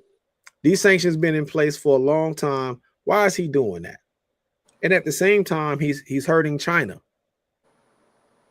Now, China's only going to be hurt for so long before they say, well, hey, if you taking your pound of flesh, I might as well go ahead and take Taiwan back. Brother Barry, would you say that every president has has residual influence amongst the population of people who he presided over in his time? Meaning, while Carter was alive, if he wanted to have had a omnipresence in the media, he could have driven the boomers. And if George W. Bush really wanted to supersede Trump, I do believe if there was a counter to Trump, it's George. Not wait, is H the daddy and W is Junior, right? Yep. Okay, I'm sorry. Sorry, just to get my ducks in a row. If there was someone who was going to be the the antithesis, whatever, to whatever Trump was doing, it would be, let me say, meaning antithesis, meaning I was president, right? Mm-hmm. I have influence, but Mm-hmm. I am not trying to drive the nation into the fucking ground. This is the antithesis statement I'm trying to No, substantiate. W was driving it into the ground. W can't say anything because he was just a little lowercase level of what Trump was doing. He was also doing things, breaking the law, and a lot of other things that he was doing. Going by things by the gut. He's going by the gut. But you know, We're gonna smoke them out. We're gonna smoke them but, out. but Jimmy Carter couldn't do anything because what Ronald Reagan did to Jimmy Carter, similar with the Iranians, he impacted that election by telling the Iranians to hold these people as hostage. He Yep. told them that he was going to help them out. And it's pretty much the same playbook, y'all. And that's why Americans should learn our history as much as we can. At that aspect, even though Jimmy Carter may have been over, still, the DNC he lost, he wasn't looked at as the president because Americans looked at Jimmy Carter as being weak. They saw him as a weak man. They didn't see him as presidential. I cracked the joke about Chuck Norris, but I was only bringing up Delta Force and how that movie was Not all Chuck, about not Chuck. that situation in Iran and the hostage crisis. That's really what that was about. But that's called meddling. That's called treason. Those things have taken place, and Trump has done that uh, quite often. But this is why, again, this administration has shown us the fragility of our system. Everyone else up to then, well, up to then, I should say, have believed in one president at a time. Mm-hmm. Trump is the first one whom has so outwardly Mm-hmm. shown his muscle, even when he was out of office. You know what I mean? So, this thing here has opened some people's eyes. I'm hopeful. Some people's minds. I'm thinking to what restraints we really need to put on our system. Because if this can happen with him at this level, what happens with the next cat that wants to take it three more levels above where he has? If you don't make an Who's to example, stop it? Yeah, who's to stop it? Who's to stop them? Yeah, an example does need to be made, without a doubt. if I You was don't need president, there needs no mercy. It's no, fuck what the Supreme Court said. Nope, nope. and look, This motherfucker need to go. He need to go to jail. For real. He needs to go to jail. not just him, That's the only thing his that family. is going to put Look, some brakes on it. Lee, Sorry, what you say, bro? if I was president, let me take my glasses off. You about to get in the fight, you got to take them glasses off. I would want to not only lock his behind up, but I would take every bit of money that him, his son-in-law, his sons, his family, and I would take that money and give that money back to the American people. I would take Elon's wealth and I would give that back to the American people. I would send his ass back to South Africa. That's what I would do. I would take Amazon, I would strip them as well. I would strip anybody who co-signed his foolishness. Because what they're doing is literally bribing or giving bribes so that they can sustain while other people are being punished as he breaks the Constitution. Now, I probably shouldn't be saying that publicly, but I'm saying So that. all you need to tell me now is when to go vote. Shit, when do I write your name on the Well, ballot? only reason why I'm saying I shouldn't say that publicly because that could hurt my company There's some things, yeah, there's some things he's doing right. as I try to grow. But Americans need to collectively get more serious. And it shouldn't take us coming on because the truth of the matter, I look on social media. 10, 15 years ago, there were more serious conversations that were being had on social media. The collective dumb down. And I see it in places where the crime rate is crazy, where poverty is skyrocketed. And I look at the conversations that Black people are having about celebrities who are not missing meals, about internet personalities who don't need no defending. Take 4 or 5 vacations a year. Your ass ain't been around the corner in six Yeah, months. no contribution to the community. I got you. So, and that's what we're talking about. While we could just be focusing on what this guy's doing, trying to figure out what, because look, y'all, they're trying to purge them voter rolls.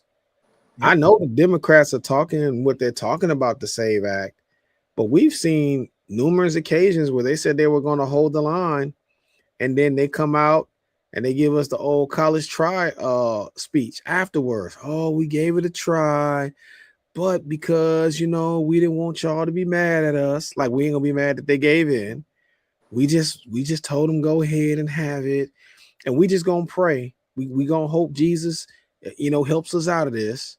Like That's the line that they keep bringing to the people. But the people got to get more serious, and that's the part with us as a collective in the country. Seriousness, man. Pain do you think the people? How much pain do you think the You people are cut willing to out. take? You know, You cut the, out. the Repeat, American please. public is soft. We soft as hell. Mhm. We soft. Soft. Yeah, Soft. So how much pain Starving do out. you think Starving people are out a willing? nation is not soft. Starving out, bombing people This- for no reason is not soft. You understand? Like literally putting Okay, don't children in conflate the two. cages is not soft. Some American person is literally right now feeding a child through a fence because his family has been detained. Like it's not we are not soft. But what we are is We disconnected. It's not a matter of no, being Ross, fortitude Ross, of spirit or not. America, We really just don't know. America is a nation full of punks. thank you. Like we got to stop playing. Like we're only tough when the numbers allow us to have it. You can put them kids in cages when you can outnumber them people with guns. If the numbers was even, they wouldn't be in cages. You could do all of that, and you can see other people suffer when it ain't you suffering. But the one thing Americans can't do, we gotta have the temperature controlled every which way. We gotta be able to. We don't even want to watch goddamn commercials on TV no more. We can't stand it. That just works our nerves. We ain't got no patience. And None. typically, when you don't have patience, you don't have to chew your food slow so you don't swallow the bones. We don't have a lot of the things that would make you. These niggas is out here eating Tide Pods. I mean, but we don't have the bravado that we may display is not exactly who we are, and I would say, Lee, the pain threshold would be more if we didn't have these social media platforms that Distraction. allowed us to distract us. Hmm. Because if we were in community talking about how high groceries were or how high the gas prices are, that he did this war that we don't want, then what Marlon would say about APAC, yeah, then APAC would be stopped. Because no matter who a person was, if you had APAC attached to you and American people said that, hey, this is you guys are part of the Israeli lobby, this is really costing us, then you would have to hide that. You wouldn't be able to do some of these things. So I don't know, brother, how much more we're going to take because we're too distracted right now to know what we're taking. Like a Mm, lot of our people don't know what they're taking. gotcha. Rodney, what you got? What you got? Well, I was thinking about a quote from Frederick Douglass. I'm about to paraphrase it, but he talked about the level of oppression that you accept is the level of oppression that you're going to get. And so the more of this that we accept, and we're accepting a whole bunch of stuff right now, that just lets 45 know that, okay, they took that. Well, how about this? Well, if they took that, how about this over here? I mean, look at the Mark Wayne Mullen dude that just got approved, who never for I think it's DHS. Dude has no military service, no intelligence service, no real anything, but he's a, a 45 sycophant, so he got the job. They talk about mediocrity, and they are the kings and queens of mediocrity. Brother Barry was talking about Obama. Yeah, it's the fact that he was a black man, but it's the fact that he was an accomplished Oh, man. black man. Mhm. He was a father of one set of children from one woman, one wife. That one wife had all this, everything that 45 isn't, President Obama was. And even from walking down the steps on Air Force One, President Obama had, I've been with him a couple of times. He comes down, bounding down the steps or bounding up the steps. Then he come and give you the brother shake. If you're a brother, he identifies with you as you are. 45 is none of that. This is jealousy on steroids because they've always been jealous of us. He is the great white hope that has finally come to fruition. They tried it in boxing, and we gave him Sugar Ray and then we gave him Ali, and then later we even gave him Tyson. Unfortunately, he had that last fight with the white dude. But their great white hope has arisen. They're going to elevate him. They're going to protect him at all costs, even if it means this country burns down. And I'm not one that plans to sit by and watch it burn because my people built this peace. And I'm not going to, after it survived this long, let it go down on my watch. I shed blood for this country. I definitely can shed it for my own people. So now that we got to stand up to this. As the dude said that's running for mayor here, we got to be 10 toes deep, but we have to know what's going on, what they're doing to veterans, taking them off the streets and putting them under guardianship. I don't think people are understanding what that means because they don't even have a right to vote any longer. And the majority of them are black veterans. Mm. See, they're coming at us in so many different directions that this is not if I can just save one. Nah, we got to be better. We got to be who we are and fight this thing on multiple fronts. Otherwise, it's whack a mole and we'll just continue to lose. We got black people need to be black people. We need to stand up. We need to fight. Mm. You know, Rodney, when you're saying that, I was thinking about Obama, and I'm thinking about what you said. You said he was a he was born pretty much to a mother, but his mother raised him as a single mother. Correct me if I'm wrong. Right? She had her parents to help it as far as his village, right? Right. And I thought about how we went from Obama coming from the single parent household piece. And you would think in any other aspect, you would have had a plethora of black men who would have said, I can do that too.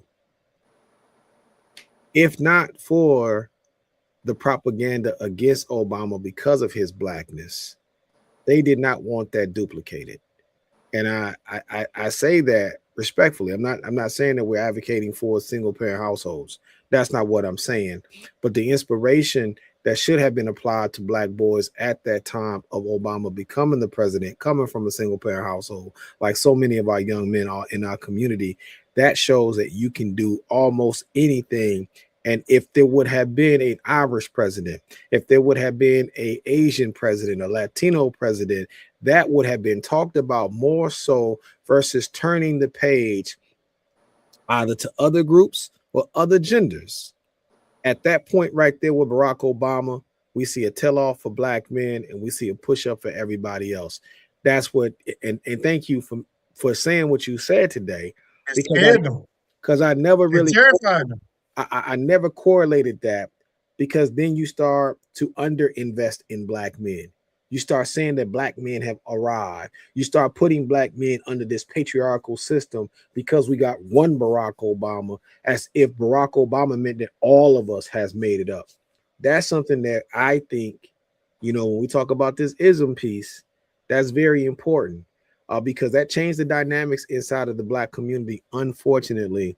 And I don't think that was done by black people per se. I think that was done by folks who were jealous and upset that we had a black male as president. Absolutely. It scared the shit out of them. Mm-hmm.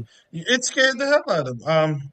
Marlon wrote, most white people don't know how Obama went to law school. You're right. You're absolutely right. Yeah. And then the question becomes, well, when they did learn, or if they did learn, and or those who already knew, then they start getting shook because they understand there's a lot of black lawyers out there. Who is the next Barack Obama? Benjamin Crump. And I'm sorry. Never mind. if there becomes a pipeline of Barack Obamas, how do we ever get another George, Richard, or Robert in the office when you got more Levons, more Antonios, or the like in the Yes. pipeline? They Yes. got shook. Well, they'll Nervous. do the same thing that the Catholics are doing. Because I don't care if the next 15 prospective popes are black, they going to find a half black man from Chicago that presents white to do it before they put, even what you understand. There's some reach around out there to not put But black people in but power. that's different than when you put, even if we to say that he's a half black or half white black man. If we're not looking at the aspect that the conversation still is, he's still a black man. He identified himself as a black man. And the conversation in this country was not to invest more in black men so we can get more outcomes like Barack Obama. They took the dollars from black men at that particular aspect. Even in death, black men were not invested in, right? And you look at that and you say, well, wow, why would they not do it? And then think about, on the heels of him comes Trump, on the heels of him. And then Trump is talking about what today? Reparations for white men. Like Yeah. that's a conversation We already had that, didn't we? when black people are saying, Yes, hey, they did. They when did black folk, actually get their reparations. no. He's talking about giving them reparations currently. They Yeah, I have understand that, but my point was we already had reparations of white men. We actually already gave them what their money. what we did in the idea of, because we all brag about our credit, right? When you talk about your FICO score, that was the reparations to white men for getting credit for what they lost. So, Rashi, when you say we all join in, yeah, their FICO score is part of it. But he's talking about cash at this point, Brother Rodney, Sister Rashi, Brother Lee. He's talking about giving them resources because of, Giving them who? Them who? he said white men. He said Of white what? Of men, okay. Of what demographic? he said white men suffered because Because of I'm the. a white man. If you want to, is it dialect? Because I have an excellent Hey, white Rashi, man's dialect. I I'd like to think practice. I think what he's going to say is your pronouns is not accepted. That's what he's going to say. No, no. What? No. He's What's going to the? say yo. Is it? He's Okay, going. no, no, no. Okay, I want to stop bullshitting for a second. Hold on, because this is the same foundational FBA ADOS argument we having right now. If It you is. want to give reparations to somebody, it's under a slight, a socioeconomic slight He that said you it. are trying to repair based upon a population of people. Yes. He said it So himself. okay, so please identify the DEI, DEI.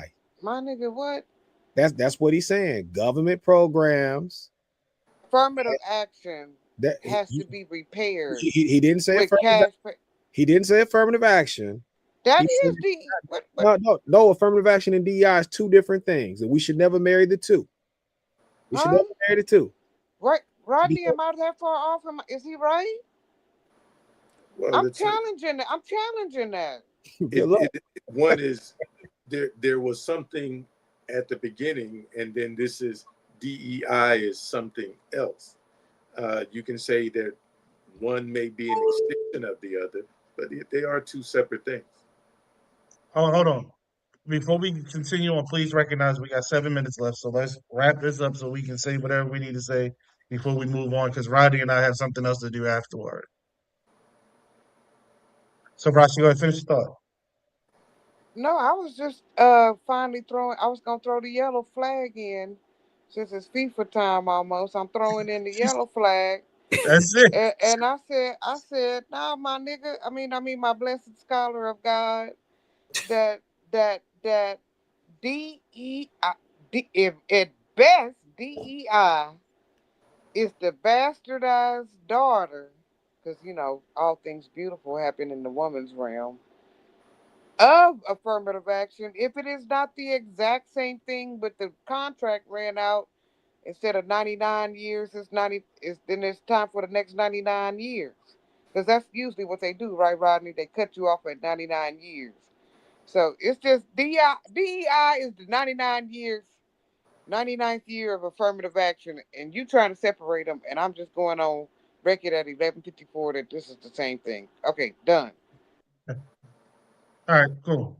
You got anything to add before we bounce out, sis? Since we need to wrap up now. Happy New Year, y'all. Huh? Happy New Year. Yeah, Happy New Year. Cause only a Okay. fool thinks something starts in the winter. Don't you see that now that the birds are chirping and the trees are have those little buds on them and the grass is poking up a little bit from the ground? I don't know about you, Thomas, because y'all just got out of a fucking polar vortex or 73 some stupid. today. 70. 73 All right, today. all right, it's gonna come. It's coming. It's coming. All So, right. and Rodney, you say you almost stroked out the other day from the heat, right? What you looking like, Vaughn? Nice, nice. 73, 73, 75 degrees here today. Yes, Happy New Year, y'all. We made it. We're back to our rebirth. We're into our new cycle. Things are finna grow. Things are being birthed. Things are being reborn. We are starting again. And so, Happy New Year. And I'm just so glad I made it. Rodney, look forward to a fool like me showing up and possibly, if I can smooth talk him enough, with my son. So, fellas, I look forward again to be broadcasting this next time from the VA, from Vegas, not VA. That's Virginia. I'm sorry. Yeah. Is I don't know in what you drinking it, this from morning, but the I N need from some. the NV from the NV. I'm sorry. Okay. Thank you, fellas, for very. Actually, believe it or not, we hit some shit today. Y'all don't feel it, but I learned today. I had to take some notes. I pulled out Apple Notes and wrote some shit down because I was confused about, things, and y'all kind of gave me some inspective. So thank you so much for my lesson today. Thank you for clocking my minutes in, Mr. Barry, and I look forward to y'all next week from Las Vegas. That's what's up. That's what's up. Thomas, what you got? Hey man, if you're listening now or later, or watching now or later, I should say, not listening. We're Yeah. Ain't visible. that a big change? That's still a huge change. It's crazy. Make sure you go to the watchapp.org and sign up. You know, I'm calling it $5.99 for a peace of mind. You don't have to be over inundated with what you see on social media platforms. You're able to create groups and have conversations and discussion. We're bringing the rant back. But one of the beautiful things, we have encrypted messaging, which is being removed from Meta and its platforms. So your conversations on the metaverse is no longer private, coming the beginning of May. And so, what I would tell people, for a little bit of nothing, you can sign up today. Not just sign up for you. If you got a significant other, you have a child that you care about, make sure you sign up for those people as well, because that's the way that you can keep them protected with the help of the app. And also, you can be in community and come one, come all. We don't have to depend on what they do. We can build our own thing. One of the things that I will say as I end that has been disheartening when I have been doing this app is people who I'm close to saying, I'm going to sign up later. Rodney, how long does it really take to sign up? A couple of minutes. I mean, if you guys are sitting down on the toilet, you can sign up on the toilet. I mean, if you're sitting down on the train, you can sit down, you can sign up on the train. If you sitting down on the bus, you can sit down at the bus and do it. If you're having a boring date with some woman that you've met on Tinder or some boring man you met on Tinder, you can sit there and sign up for the app and then get them to sign up to say, hey, that way, if you are a creep, I can at least use this panic button to get you up off me if you try to do something strange for no change. Either which way, the watchapp.org is the wave. I want people to get in line. I want folks to get hoodies, get hats, get t-shirts, and be a part of something that we collectively can own ourselves, something that we collectively can control. And I'm tired, as Brother Rodney was pointing to, we got to stop complaining about them so much. And we have to start talking about what we gonna do. Because that's really what it's boiled down to. What are we going to do? 2 minutes. I apologize. Last time I gave a piece, so I kind of hogged it out this time. My bad, y'all. No problem. Go ahead, Rodney. What you got? Hey, it's Women's History Month, and as we're talking about some of the things that's going on with our government in the world right now, this is a book by a black woman, the late Octavia E. Butler, called Parable of the Sower. Mm, This could be our future if we don't do some things to make dramatic changes. We see gas prices, wait till those water prices start hitting. mm. It doesn't have to be that way. It really doesn't. But it is going to take us to make the change. And we have to make the change in us first. So, in recognition of Women's History Month, I'm recommending this book by a black woman. Read it, and you can see it happening, but maybe you can start feeling that pain from a literary work versus literally feeling that pain in real life. All right, so he gave me a little less than 45 seconds. I'm gonna do this real quick. Two things. First off, Duke University is still dancing. Let's be clear about that. Go Duke. Secondly, please, you all be safe, be good. Thank you all for listening live. Those who watch, listen later. We appreciate you coming in. Be a friend, tell a friend, share us. We'll share you. If no one told you they love you, we do, and a damn thing you can do about it. Until next week. I'm sorry, one more thing. WNBA, they signed a historic agreement that lasts until 3032. Their pay will go from 1.5 million max this year to 7 million max next year, and we'll talk about that later. Until then, y'all.